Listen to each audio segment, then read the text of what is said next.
Laure, cette semaine, vous nous emmenez à la découverte de 2 web documentaires sur des thèmes très différents. Le premier nous emmène de Paris à Hiroshima. Tout à fait, il s'intitule « Parole de conflit ». Il repose sur un postulat assez original. En mars 2010, le journaliste Raphaël Beaugrand est parti de Paris seul et à vélo.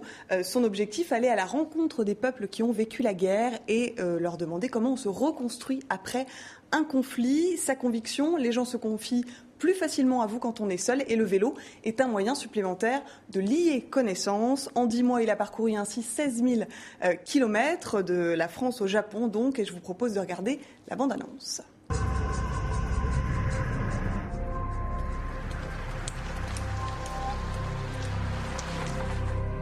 Ovdje sam ostavila slobodan prostor za mog sina. Ako Bog da kad nađem njegove kosti, on će imati tu i.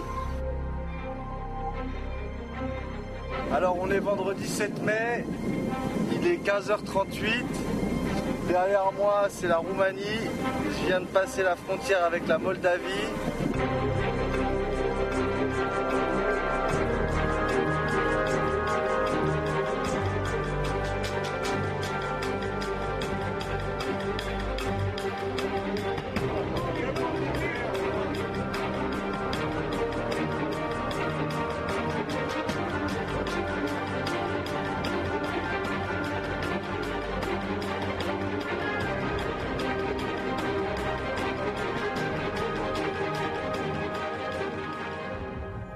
Alors c'est un reportage très riche puisqu'il y a pas moins de 8 pays que Raphaël Beaugrand a visité. La Bosnie, la Moldavie, l'Ukraine, la Géorgie, l'Azerbaïdjan, la Chine, la Corée du Sud et le Japon. Donc de nombreux témoignages et de nombreux bonus. Et puis dès aujourd'hui démarre un jeu concours sur Dailymotion, partenaire de l'aventure. Vous avez jusqu'au 30 août pour envoyer la vidéo de votre propre route à vélo et à gagner un équipement complet de cycliste évidemment.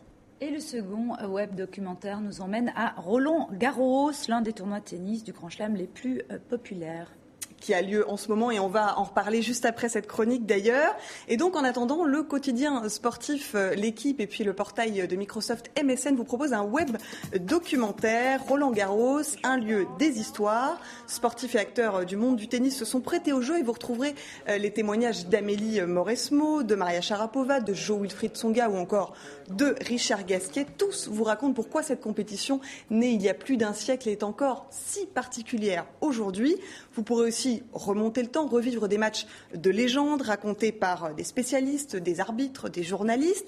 Vous parcourrez également les allées de Roland, le musée, le centre national d'entraînement des joueurs jusqu'au stock de terre battue.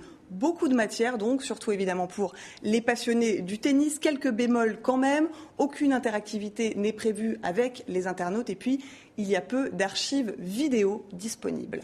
Merci Laure, à la semaine prochaine. Et justement, on parlait